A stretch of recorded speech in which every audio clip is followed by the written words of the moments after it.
अगर आप अपने थ्योरी के नंबरों से असंतुष्ट हैं, आपको लगता है कि मेरे नंबर ज़्यादा होने चाहिए थे और किसी वजह से मेरे नंबर कम हैं, तो आप क्या कर सकते हो? आपके पास क्या विकल्प उपलब्ध हैं? आपको पता है आपके पास रीचेकिंग का उपलब्ध है विकल्प और आपके पास री एवेल्यूएशन का विकल्प उपलब्ध है। आप अपनी आंसर शीट मंगा सकते हो। ये 3 विकल्प उपलब्ध हैं आपके पास। तो सबसे पहला विकल्प है रीचेकिंग का। रीचेकिंग के लिए 90 रुपये की RTI लगानी होती है और आपका पेपर का जो टोटल होता है वो टोटल रीचेक होता है। आपको ये सारा अपना रिज़ल्ट आने के 30 दिन के अंदर MDU के IT सेल जो है गेट नंबर 1 के पास, वहाँ से आपको फॉर्म मिल जाता है, आप RTI लगा सकते हो जाता है। सेकंड मेन आती है आंसर की बुक की। तो आंसर की के लिए आपको एक एप्लीकेशन लिखनी होती है, 100 रुपये फ़ीस होती है उसकी और आपके पास आंसर शीट 15 दिन के अंदर आ जाती है। और आंसर शीट का आप सिर्फ देख सकते हो, आंसर शीट के बेस पे आपका कोई कुछ नहीं कर सकता, मतलब आप देख सकते हो सिर्फ उसको कि आपके नंबर कहाँ कितने दिए गए हैं वो सब। और थर्ड जो मेन आता है री एवेल्यूएशन के बारे में बहुत सारे डाउट होते हैं। री एवेल्यूएशन का फॉर्म कब निकलेगा, री एवेल्यूएशन में अगर हमारा रिजल्ट अब तक नहीं आया, हमारा रीअपियर का पेपर आ गया तो कौन से नंबर जुड़ेंगे, री एवेल्यूएशन कितने दिन तक भर सकते हैं, री एवेल्यूएशन की फ़ीस कितनी होती है, री एवेल्यूएशन का फॉर्म कहाँ मिलता है, और मैं पास हूँ तो मेरा क्या होगा, रिवैल्यूएशन कब भर सकता हूँ। ये सारे के सारे डाउट्स इस वीडियो में कवर करेंगे। रिवैल्यूएशन के सारे रूल्स को कवर करेंगे। आपके साथ में रिवैल्यूएशन के फॉर्म के साथ आया हुआ हूँ, तो इस वीडियो को अंत तक देखना ना भूलें। अगर चैनल पर पहली बार आए हैं तो ज़रूर सब्सक्राइब करें और मेरी आपसे पर्सनल रिक्वेस्ट है कि इस वीडियो का एक भी पॉइंट मत छोड़ें, क्योंकि एक भी पॉइंट छोड़ोगे तो वो बहुत इंपॉर्टेंट हो सकता है वो पॉइंट, और इसमें मैं पूरा डिटेल में बताऊंगा। अगर आपके पास टाइम ना हो तो इस वीडियो को बाद में देख लेना, आप इसको सेव कर सकते हो। सबसे पहला पॉइंट कि रिवैल्यूएशन का फॉर्म कब भरे जाते हैं, तो मैं आपको बता दूं रिवैल्यूएशन के फॉर्म पूरे साल भर भरे जाते हैं। मैटर ये करता है कि आप कब भर सकते हो। इसके लिए 2 क्राइटेरिया हैं। फर्स्ट, जो बच्चे पास हैं उनके लिए अलग क्राइटेरिया है, जो बच्चे फेल हैं उनके लिए फॉर्म भरने का अलग क्राइटेरिया है। तो हम सबसे पहले बात करते हैं जो बच्चे पास हैं उनकी। तो जो बच्चे पास हैं उन्हें उनकी ओरिजिनल DMC लगानी होती है और ओरिजिनल DMC कॉलेज पहुंच जाती है। उसके 30 दिन के अंदर वो ये फॉर्म भर सकते हैं और उनको फॉर्म में ओरिजिनल DMC लगानी होती है, ये बात। तो आपकी जब ओरिजिनल DMC पहुंच जाए और 30 दिन के अंदर उसके फॉर्म भरना होता है। और मेन सवाल पास वाले बच्चों का आता है कि मेरे कौन से नंबर जुड़ेंगे। तो मैं आपको बता दूं, जो आपका लेटेस्ट रिवैल्यूएट होकर रिजल्ट आएगा आपका वही रिजल्ट काउंट माना जाएगा। अगर मान लो आपके अभी 35 नंबर हैं और रिजल्ट अपडेट होता है, अगर आपके 26 नंबर रिवैल्यूएशन में चेक होकर आते हैं तो आपके 26 नंबर माने जाएंगे, और अगर आपके 40 नंबर आते हैं तो 40 माने जाएंगे, अगर 35 आते हैं तो 35 माने जाएंगे। तो कहने की बात क्या है, जो भी बच्चा पास है उसका जब रिजल्ट रिवैल्यूएट होकर आता है तो उसी रिवैल्यूएट रिजल्ट को सब फाइनल रिजल्ट माना जाता है। तो ये पास की बताई है, और पास की बहुत सारी इंस्ट्रक्शंस हैं पड़ी, वो सारी मैं बताऊंगा। मैं आपको सिर्फ फॉर्म भरने का बता रहा हूँ। सेकंड, जो फेल हैं, फेल वालों को कंप्यूटराइज्ड रिजल्ट लगाना होता है। अब आप फेल वाले पूछेंगे फॉर्म कब भर सकते हैं हम, तो भाई आपका जब रिजल्ट आता है उसके 30 दिन के अंदर रिजल्ट के ऊपर डेट ऑफ रिजल्ट डिक्लेरेशन होती है, और उसके 30 दिन के अंदर आप रिजल्ट की कॉपी लगाकर ये फॉर्म भर सकते हैं। और फॉर्म की फ़ीस क्या है मैं बता दूं, ये नॉन प्रोफेशनल वाला फॉर्म है। Traditional course BA BCom BSc honours, BA honours, MA MCom, ये सारे ट्रेडिशनल कोर्सेज होते हैं, उनके 300 रुपये चार्ज है, और जितने प्रोफेशनल कोर्सेज होते हैं उनके 500 रुपये चार्ज हैं। ये मेन डिटेल्ड है, और इसकी पूरी डिटेल्ड इंस्ट्रक्शन ज़रूर देखना गाइस, वीडियो के अंत तक आपके लिए बहुत ज़्यादा ज़रूरी रहेगी। उसमें हर चीज़ बारीकी से बताई गई है। मैं आप लोगों को दिखा देता हूँ, ये यहाँ पर ये रही सारी डिटेल्ड इंस्ट्रक्शंस, आपको शायद ना मिले कहीं। और अब बात आती है कि इसका फॉर्म कहाँ से मिलेगा। इसका फॉर्म गेट नंबर 1 के पास, MDU की गेट नंबर 1 के पास information and technology cell counter है, वहाँ पर आपको इसका फॉर्म मिलेगा। ट्रेडिशनल के 300 रुपये लगेंगे और अन्य के 500 रुपये, प्रोफेशनल जो कोर्सेज होते हैं उनके 500 रुपये लगेंगे।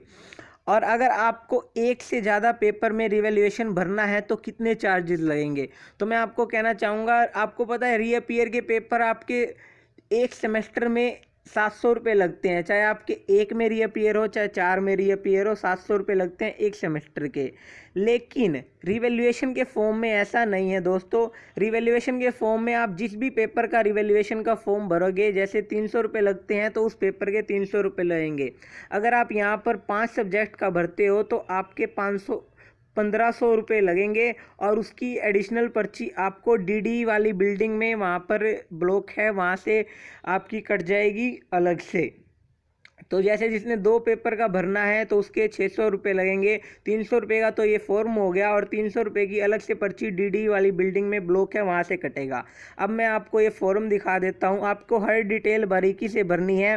यहाँ पर मेन गाइडलाइंस देख लो। पास कैंडिडेट वालों को अपनी ओरिजिनल डीएमसी लगानी है, जो आपकी ओरिजिनल डीएमसी है। अगर आप वो नहीं लगाते हो तो आपका एप्लीकेशन फॉर्म रिजेक्ट हो जाएगा, जो बच्चे पास हैं। और इनकम्प्लीट, अगर आपको इनकम्प्लीट और रॉन्ग इन्फॉर्मेशन कोई भरते हो तो उससे भी आपका फॉर्म रिजेक्ट हो जाएगा। और कैंडिडेट को ये 2 कॉपी मिलेगी, इस दोनों कॉपी भरना है। ये पहली कॉपी है और ओरिजिनल कॉपी, और ये साथ में इसके नीचे होगी दूसरी कॉपी, सेकंड कॉपी। आपको ये दोनों की दोनों कॉपी भरनी ज़रूरी है।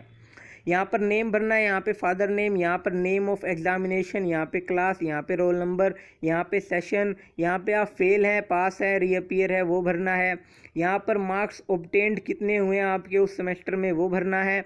और यहाँ पर सब्जेक्ट भरना है, पेपर भरना है, सब्जेक्ट का नाम, और मार्क्स ऑब्टेन, कितने नंबर आपको ऑब्टेन हुए हैं। और उसके बाद ये 9th कॉलम इसका है कि जिन्होंने दो पेपरों में रिवैल्यूएशन भरना है तो उसके लिए। और मैं आपको बता दूं, अगर आपके 5 पेपर में या 4 पेपर में कितने में भी रिवैल्यूएशन भरना है, आपको फॉर्म एक ही भरना है। इस बात का ध्यान रखें।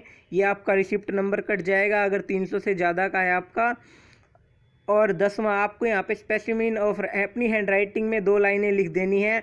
और 11वां, आपको अपनी एड्रेस की डिटेल्स कैपिटल लेटर में लिखनी है। ध्यान रखना दोस्तों, कैपिटल लेटर में एड्रेस की डिटेल्स, और यहाँ पर आपको अपने सिग्नेचर कर देने हैं, और यहाँ पर डेट लिख देनी है। इसके अलावा ये ऑफिस वर्क के लिए है, रिवैल्यूएशन ब्रांच भरेगी इसे, और ये सारा आपके काम का नहीं है। अगला भी रिवैल्यूएशन ब्रांच का है, अगला ऑफिस वर्क है, ये सारा। और ऐसे ही नेक्स्ट कॉपी मिलेगी, सेकंड कॉपी में भी इतनी ही चीज़ें भरनी है।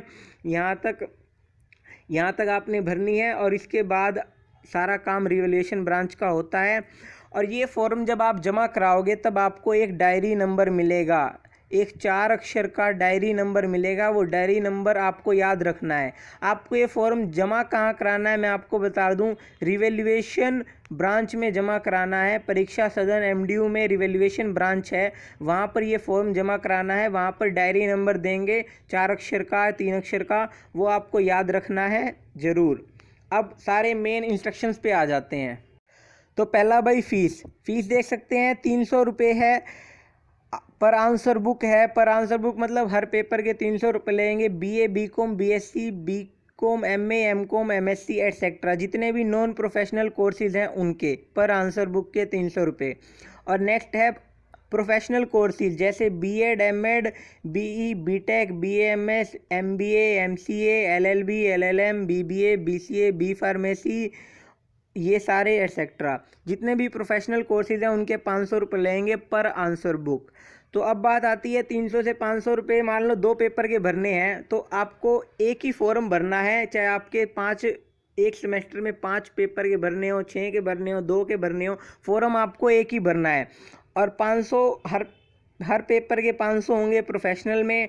तो मान लो 2 पेपर के हैं तो वहाँ पर जाकर डीडी वाली बिल्डिंग में उसके यूनिवर्सिटी कैश काउंटर है, और वहाँ पर बैंक ड्राफ्ट, वहाँ पर पेमेंट रिसिप्ट कट जाएगी आपकी। 2 पेपर के हैं तो मान लो 500 रुपये की वहाँ कटेगी। 5 के हैं, 500 रुपये वाला प्रोफेशनल का फॉर्म है तो भाई 2500 रुपये लग गए। 500 रुपये का आपने फॉर्म भरा वहाँ पर, और 2000 रुपये आपके cash counter university DD building में है वहाँ पर। और जितने भी बच्चे पास हैं, इंपॉर्टेंट पॉइंट, उनके लिए भाई ओरिजिनल डीएमसी लगाना ज़रूरी है। अब सारे यहाँ पर इंस्ट्रक्शंस भी लिखी हुई है।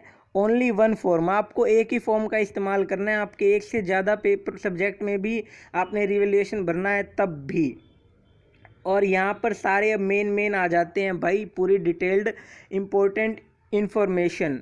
तो जो भी कैंडिडेट जिसको रिवैल्यूएशन के लिए अप्लाई करना है, अगर वो पास है तो उसे अपनी डिटेल्ड मार्कशीट लगानी होगी ओरिजिनल में, और अगर जो फेल है उसको ये लगाने की कोई ज़रूरत नहीं है, इसको कंप्यूटर जनरेटेड रिज़ल्ट लगाना होगा। फर्स्ट पॉइंट ये है। तो पास वालों को डीएमसी और जो बच्चे फेल हैं उनको कंप्यूटर जनरेटेड रिज़ल्ट 30 दिन के अंदर अप्लाई करना है। और कौन कौन अप्लाई नहीं कर सकते, मैं आप लोग को बता दूं कहाँ कहाँ रिवैल्यूएशन नहीं होता है। तो ये जो प्रभाकर, मध्याम, विशर्द, ये जो कोर्सेज हैं, वेदाचार्य, साहित्याचार्य और जितने भी सर्टिफिकेट और डिप्लोमा के कोर्सेज हैं उनमें ये अप्लाई नहीं होता, एक्सेप्ट प्रभाकर इनमें होता है और सर्टिफिकेट और डिप्लोमा कोर्सेज में नहीं होता। और प्रैक्टिकल में, और जहाँ जहाँ सेशनल के नंबर हैं, प्रैक्टिकल है, थीसिस है, वाइवा है, डिसर्टेशंस हैं, प्रोजेक्ट रिपोर्ट है, सेशनल के नंबर, इंटरनल, तो जहाँ जहाँ इंटरनल आ जाते हैं वहाँ ये काउंट नहीं होता, थ्योरी प्रैक्टिकल जो भी, ठीक है, ये बात आती है। और जहाँ जहाँ पे इंटरनल इवेल्यूएशन आता है वहाँ ये काउंट नहीं होता, रिवैल्यूएशन नहीं भरा जा सकता। रिवैल्यूएशन मेनली मैं बता दूं सिर्फ और सिर्फ थ्योरी में भरा जाता है। और इसकी शर्त क्या है भरने की, कौन सा बच्चा भर सकता है, जिसके पेपर में एक्सटर्नल पेपर, जो मान लो 80 में से आपका पेपर होता है तो उसमें 15% नंबर होंगे तभी आप भर सकते हो। मान लो किसी के 80 में से 10 नंबर आए हैं तो वो रिवैल्यूएशन का फॉर्म नहीं भर सकता, ये एमडीयू की टर्म्स एंड कंडीशन है। अगर 12 नंबर आए हैं तो भर सकते हैं। 80 का 15% 12 होता है, और 12 नंबर आए हैं तो भर सकते हैं, 12 से कम है 80 में से तो नहीं भर सकते। तो अपना भाई जिस भी पेपर का भरो ध्यान दे देना कि मैक्सिमम नंबर कितने हैं उस सब्जेक्ट में, उसका 15% है तो भरना, नहीं है तो मत भरना, फॉर्म रिजेक्ट हो जाएगा आपका। तो कब भर सकते हैं वो यहाँ पर सी पॉइंट में और क्लियर कर देते हैं। ये यहाँ पर